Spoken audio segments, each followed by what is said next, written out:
बनाऊंगा। अब उसके बाद देखो आप, तो यहां पर क्या डिसएडवांटेज है? हाँ जी आ जाओ। It's a serious paste, serious paste, क्योंकि ये ज्यादातर कहां रहता है? House hold. तो सीरियस हाउस होल्ड पेस्ट, क्योंकि जो फ्रूट्स होते हैं, फल होते हैं, क्या बहुत सारी चीजें होती है, तो ये उन पर इजीली क्या हो जाता है, ये इनको इन्फेक्ट करता है, उनको खाता है, और फिर इसकी बॉडी से गंदगी प्रोड्यूस हो जाती है, कुछ एसिड्स प्रोड्यूस होता है, जिससे पूरा का पूरा स्मेल हो जाता है। ठीक है, तो सीरियस पेस्ट है, हाउस होल्ड फूड आर्टिकल्स को ये ज्यादा तबाह कर देता है। एक तो ये चीज है, और दूसरी क्या चीज है? It acts as vector of the disease. Vector of, अब इतना लिखा है वेक्टर ऑफ द डिजीज, लेकिन डिजीज का कोई एग्जाम्पल नहीं दिया, लेकिन हम डिजीज का एग्जाम्पल देने वाले हैं। तो vector of the disease, it's a carrier of disease. Vector means carrier, ये किसी पैथोजन को कैरी करता है, और उसके बाद ये किसी फल पर बैठेगा, और उस फल को हम खाएंगे, तो दैट मीन्स इसने उस पैथोजन को लाया अपने मुंह से, अपने हाथ से उस पर डाला, फिर हमने वही सेब खाया बिना धोए, तो वो पेस्ट कहां चला गया, वो पैथोजन कहां चला गया? हमारी बॉडी में, तो हमें डिजीज हो गई। तो उसका कैरियर कौन बन गया? काकरोच। जैसे कि ये कैरियर है किसका? सैल्मोनेला का, ये टाइफाइड भी करा देता है, तो it's a vector of typhoid, it's a vector of dysentery, amoebic dysentery and amoeba histolytica. It's a vector of salmonellosis. Salmonellosis ये एक डिजीज है, food poisoning disease, sort of food poisoning disease, जैसे बोटलिज्म होता है वैसे ये सैल्मोनेलासिस। ठीक है, सैल्मोनेलासिस सैल्मोनीला से होता है, लेकिन दूसरी वैरायटी है। तो ये क्या है? It's a food poisoning, humans में हो। क्वेश्चन इस वाले पैराग्राफ से यहां पर क्वेश्चन नहीं बनेगा, लेकिन स्टेटमेंट यहां से बनेगा। तो ये स्टेटमेंट वाली लाइन है, ये स्टेटमेंट बन जाएगा। क्लियर? फिर ये तो पता ही है भाई, vector of the disease, vector of the disease है ये। Clear? Serious house hold paste कौन है? That is cockroach. तो ये भी क्वेश्चन बन जाएगा। अब चलते हैं आगे, और आगे पहले बढ़ने से हम क्या करेंगे, पहले इसकी डायग्राम हम एक लगा देंगे।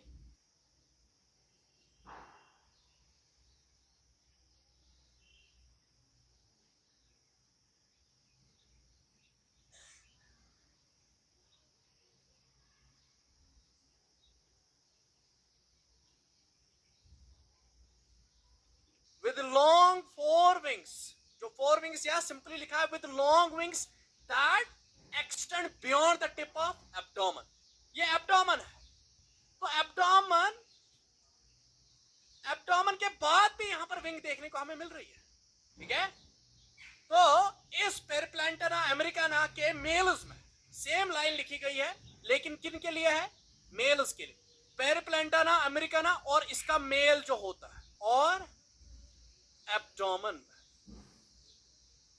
So there are three divisions of the body: head, thoracic and abdomen।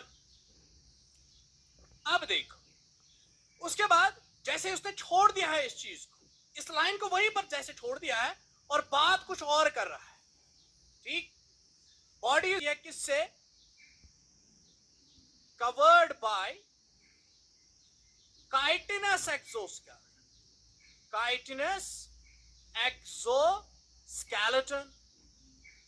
अब काइटिनस एक्सोस्केलेटन जो है, ये हमने फाइलम आर्थ्रोपोडा में भी पढ़ाया था, मैंने वहां पर भी बोला। तो जब भी ये काइटिनस एक्सोस्केलेटन होता है, ये मैंने वहां पर भी कहा था, सक्सेसफुल होने के लिए बड़ा अहम था। ये कंजर्वेशन ऑफ वाटर कराता था ना काइटिनस एक्सोस्केलेटन, और प्रोटेक्शन भी देता। अब यहां पर काइटिनस एक्सोस्केलेटन जो होता है, वो होता है in the form of plates, और उन प्लेट्स को हम क्या कहते हैं? सिक्लेराइड्स। तो मैं एक सेगमेंट को उठाता हूं। अब इस सेगमेंट पर भी ऊपर से क्या लगा है? Chitinous exoskeleton in the form of plates. तो इस सेगमेंट पर प्लेट लगा है, ऊपर की ओर भी काइटिनस प्लेट, नीचे की ओर भी काइटिनस प्लेट लगा है, यहां पर भी। और साइड में भी काइटिनस प्लेट लगा है, यहां पर भी प्लेट लगा है। तो एक अगर आपको यह भी क्वेश्चन आएगा, one segment is covered by how many sclereids? 4 sclereids. दो साइड से, ऊपर से एक, नीचे से एक। तो one segment, every segment of the cockroach body is covered by 4 sclerites. अब ये जो ऊपर वाला स्क्लेराइड है, दैट मीन्स मेरी पीठ वाली साइड, ठीक है, कमर वाली साइड। कमर वाली side is known as dorsal side and पेट वाली side is known as ventral side. तो ये हो गया वेंट्रल स्क्लेराइड, ये हो गया डोर्सल स्क्लेराइड। और जो साइड्स में स्क्लेराइड्स होते हैं, जो साइड में स्क्लेराइड्स होते हैं, इनको हम क्या कहते हैं? Lateral sclereids, lateral sclereids. इतनी बात।